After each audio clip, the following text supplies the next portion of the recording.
Hello everyone, I hope आप सभी अच्छे होंगे। आज जो हम स्टार्ट करने वाले हैं BPCS 185 डेवलपमेंट इमोशनल कॉम्पिटेंसी। इसके हम 2 ब्लॉक कंप्लीट कर चुके हैं और इसमें हमारी 3 यूनिट कंप्लीट हो चुके हैं।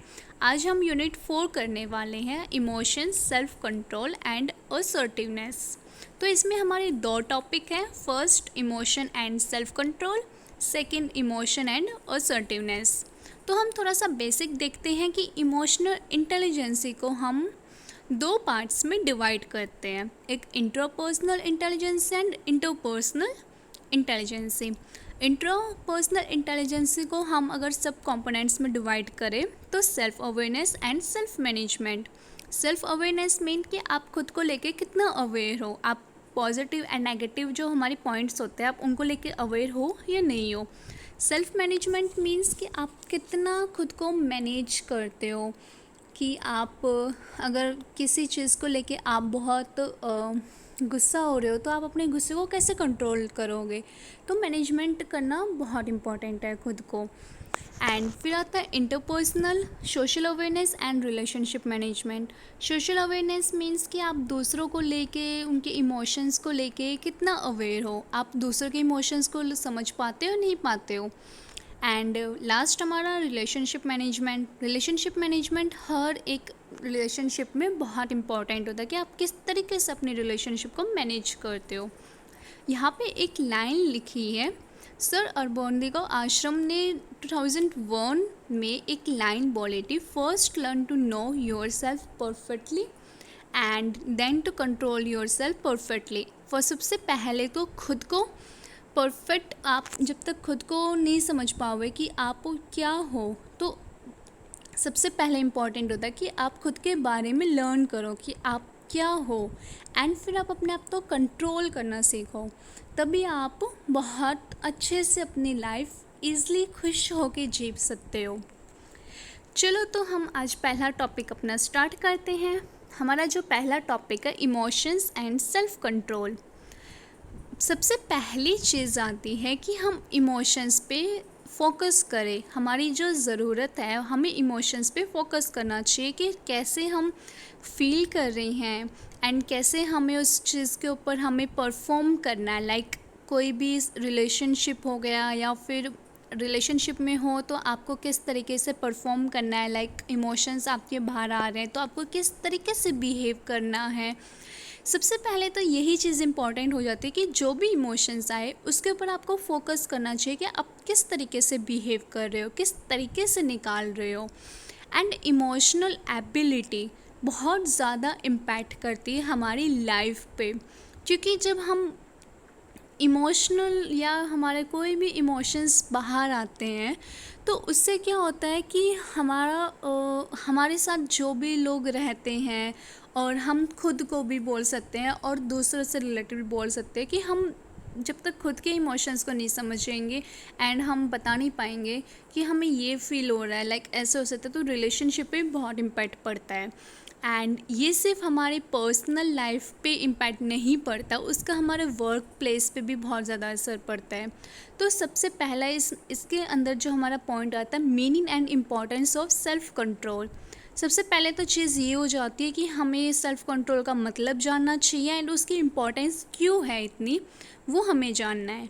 तो emotional self control as a capacity for identify one angry and aggressive impulsive being composed and putting the brakes on anger, aggressive, hostile and irresponsible behavior। Self control अगर हम बोले कि जब हम इमोशनली जब हम खुद को कंट्रोल नहीं कर पाते हैं तो क्या होता है कि हम गुस्से में कुछ भी बोल देते हैं, लाइक कुछ भी हरकत कर सकते हैं। कोई बहुत ज़्यादा अग्रेसिव होता है तो वो उसकी वजह से कुछ ना कुछ कर देता है। तो ऐसे बहुत इररिस्पॉन्सिबल हम बिहेवियर दिखाने की कोशिश करते हैं। तो इनको हमें कंट्रोल करना चाहिए। लाइक खुद पे आपके अंदर वो कैपेसिटी होनी चाहिए कि आप अपने गुस्से को कंट्रोल कर सको। सेल्फ कंट्रोल सिर्फ ये नहीं है कि आप अपने इमोशंस को अंडरस्टैंड करो, साथ ही साथ ये है कि आप जो एक्ट कर रहे हो उसके ऊपर भी आपको अपना कंट्रोल करना चाहिए। ये है कि हम सिर्फ सिचुएशन ऐसे, जब हम ऐसे कोई सिचुएशन में होते हैं जहाँ पे हम गुस्सा होते हैं, अग्रेशन बिहेव दिखाते हैं, लाइक वहाँ पे नहीं होता है कि आप सिर्फ उसी चीज़ पे करो, बल्कि आप जब खुश होते हो या बहुत ज़्यादा एक्साइटमेंट होते हो तो वो चीज़ भी आपको कंट्रोल करना चाहिए कि आप पहले ये देखो कि आप कौन से सिचुएशन में हो, आप कहाँ पे हो, कि वहाँ पे हमें अपनी एक्साइटमेंट, अपनी खुशी हमें दिखानी है या नहीं दिखानी है। फॉर एग्ज़ाम्पल, जैसे आपकी जॉब चली गई एंड आपका जो पार्टनर है वो किसी और, उसको जॉब मिल गई, तो वहाँ पे पहले तो आप अपने जो खुशी है कि आप वो दिखाओ, या जो आपके पार्टनर की जॉब चली गई है उसके इमोशंस को समझोगे, उसको कितना दर्द हो रहा हो, तो वहाँ पे आपको अपने बिहेवियर पे, अपनी जो एक्साइटमेंट है, आपकी जो खुशी है, उस पर थोड़ा कंट्रोल करना चाहिए। आपको पहले उसको समझाना चाहिए, लाइक उसके इमोशंस को समझना चाहिए। ये होता है सेल्फ कंट्रोल।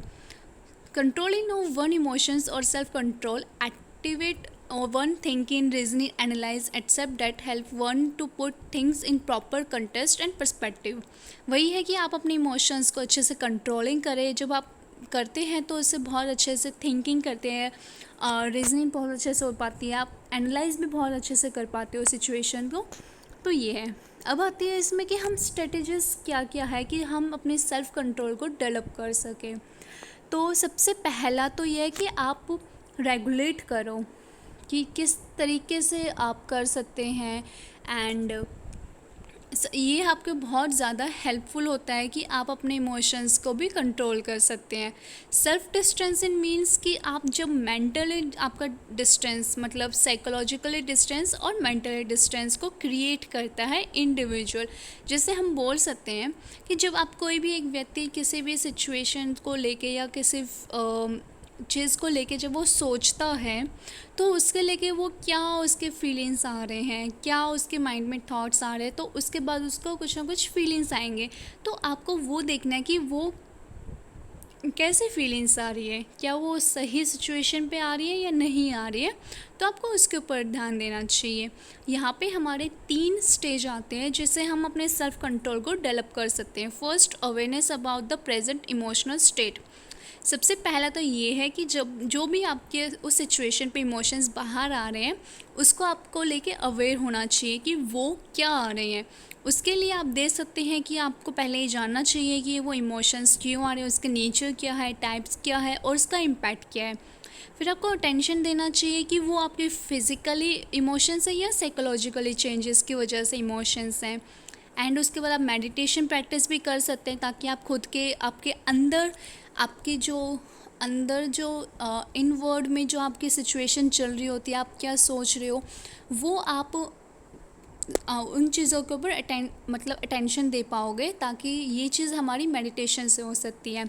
एंड फिर आप अपनी बॉडी के ऊपर फोकस कर सकते हो, स्कैन कर सकते हो कि आपकी फ़िज़िकली चेंजेस क्या हुई हैं, आप थॉट प्रोसेस आपका कैसा चल रहा है, उससे फाइंड आउट कर सकते हो कि एक्चुअल में आपके थॉट्स क्या चल रहे हैं, एंड फिर आप उससे रिलेटेड अपने इमोशंस को कंट्रोल कर सकते हैं। और भी बहुत सारी चीज़ें हैं, जैसे आपकी बॉडी लैंग्वेज हो गई, आपकी बिहेवियर हो गया, उस सिचुएशन मतलब इमोशनल स्टेट पे आप कैसे बिहेव कर रहे हो, आपकी बॉडी लैंग्वेज ये हमें बता सकती है कि हम कैसे हम कर रहे हैं, हमें कैसे अपने बॉडी लैंग्वेज को लेके हमें कंट्रोल करना चाहिए। एंड सेकेंड पॉइंट आता है determine underlying cause responsible for the present emotional state. यहाँ पे क्या है कि हमें इस चीज़ पे फोकस करना चाहिए, जो भी आप इमोशनल सिचुएशन पे हो, आप वहाँ पे क्या फील कर रहे हैं। एंड नेक्स्ट, ये तो हो गया हमारा पहला स्टेप। अब नेक्स्ट स्टेप आता है कि आप फाइंड आउट करो कि वो क्यों आप उसको लेके फील कर रहे हो ऐसा। लाइक आप दोबारा से जाओ, जिस सिचुएशन से आपने वो फील किया उसे दोबारा से रिवर्स जाके आप सोचो कि ऐसा क्या हुआ था, ऐसा जिसकी वजह से मेरे सिचुएशन, ऐसे इमोशंस बाहर आ रहे हैं। ठीक है। उसके बाद थर्ड पॉइंट आता है adopting measures for getting control of the emotional state. अब यहाँ पे आता है कि आप ऐसे मेज़र्स को अडॉप्ट करें जिससे आप अच्छे से कंट्रोल कर सकें अपनी इमोशनल स्टेट को। जैसे इमिडिएटली आप खुद को पॉज कर सको एंड बाहर की साइड देख सके कि आप एक्चुअल में चल क्या रहा है सिचुएशन क्या है। एंड आप इंटरलॉकस ऑफ कंट्रोल को भी अडॉप्ट कर सकते हैं, जिससे आप खुद को दूसरों के ऊपर ब्लेम नहीं डाल सकते हो कि उसकी वजह से मैं ऐसे इमोशनल स्टेट वाली सिचुएशन में गई हूँ। ऐसे आप नहीं कर सकते हैं, ठीक है। थर्ड पॉइंट आता है कि आप अपने अंदर पॉजिटिव एटीट्यूड लेके आओ, होप लेके आओ, ऑप्टिमिज्म आपको लेके आना चाहिए। एंड फिर आपको ये ऐसे प्लानिंग करनी चाहिए कि जिससे आपका कोई भी ऐसे सिचुएशन आए या कुछ भी आए तो उसको आप अपने अकॉर्डिंग उसको मॉडिफाई कर सको कि इस सिचुएशन पे हमें ऐसे रिएक्ट नहीं करना है, इसलिए आप उस अपने इमोशंस को मॉडिफाई कर सको। तो ये था हमारा पहला topic, emotions and self control. अब आता है हमारा इमोशंस एंड असर्टिवनेस। जैसे कि हम जानते हैं कि हम जब भी किसी से एग्री नहीं होते या किसी से हमारी बनती नहीं है, तो क्या होता है कि हम लोगों की डिफ़ाइन नहीं कर पाते हैं, लाइक कि हम ठीक है या हम उससे बात नहीं करना चाहते हैं। तो क्या होता है ना कि हमारे अंदर हमें ना एबिलिटी लेके आनी चाहिए, हमारे अंदर वो एक एबिलिटी होनी चाहिए कि हम दूसरों के इमोशंस को समझने से पहले खुद के इमोशंस को समझें और साथ ही साथ दूसरों के इमोशंस को भी समझें। पहला तो मेन ये है कि आप अपने इमोशंस को समझो एंड फिर आप दूसरों के इमोशंस को समझो, ताकि आप कम्युनिकेशन करने में आपको कोई प्रॉब्लम ना हो और हमारे कन्फ्लिक्ट्स भी नहीं होंगे। जो हमारा असर्टिवनेस है वो शो करता है कि सबसे पहला यही कि आप इमोशंस को अंडरस्टैंड करें, फिर दूसरों के इमोशंस को अंडरस्टैंड करें एंड इसके अकॉर्डिंग क्या होता है कि आपका जो मेन ऑब्जेक्टिव है आप उसको अचीव कर पाते हो। तो इसकी क्या स्ट्रेटजीज होंगी डेवलपमेंट करने के लिए असर्टिवनेस को? असर्टिवनेस एक इमोशनल कॉम्पिटेंसी है जो हमारी इमोशंस को मैनेज करने में एंड डेवलप करने में हमारी हेल्प करता है। उससे क्या होता है कि हमारे पॉजिटिव इम्पैक्ट आता है साथ के साथ हमारी और दूसरों की लाइफ में भी, एंड उससे क्या होता है कि हम खुश भी रहते हैं और हमारा जो मेन ऑब्जेक्टिव होता है उसको भी हम अचीव कर लेते हैं। इसके भी कुछ डेवलपमेंट डिफरेंट डेवलपमेंट है कि इस एबिलिटी को हम डेवलप कर सकते हैं। जैसे पहला, being aware of one emotions, वही है कि आपको सबसे पहले खुद के इमोशंस को लेके अवेयर होना चाहिए। एंड सेकंड आता है being aware of other emotions. Second point ये आता है कि आपकी नीड, सबसे पहले नीड तो ये है कि आप खुद के इमोशंस को जानो एंड फिर आपकी नीड आती है कि जितना आप खुद को रिस्पेक्ट करते हो उतना ही रिस्पेक्ट आप दूसरों के इमोशंस को भी करो। उससे क्या हुआ कि आप भी उसकी हेल्प कर पाओगे कि वो उस सिचुएशन से, जैसे होता है ना कई बार कोई नेगेटिव सिचुएशन में चला जाता है तो आप उसको जब समझ जाते हो तो आप उसको जब समझाते हो, उसके इमोशंस समझ गए एंड फिर उसको अंडरस्टैंड करके आप उसको एक्सप्लेन करते हो, उसको समझाते हो, तो वो सिचुएशन से बाहर आ जाता है एंड इसलिए आप उसको सिचुएशन को कंट्रोल में कर लेते हो। Taking care, focusing on the sea of assertiveness.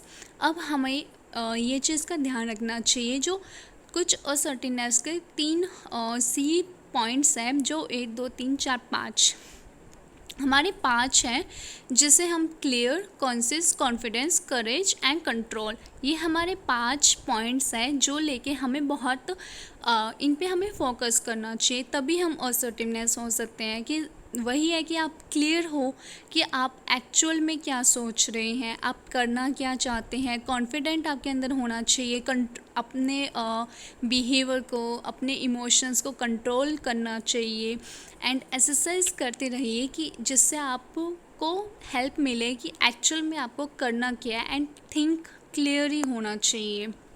And 4 आता है प्रैक्टिस योर असर्टिवनेस डायलॉग। जैसे आपको जो भी आप, जैसे होते हैं ना कि हमें वर्ड्स मिलता है, लाइक हम उसको रिपीट करते रहते हैं, तो ऐसे ही हमें कुछ डायलॉग्स होते हैं उनकी हमें प्रैक्टिस करती रहनी चाहिए।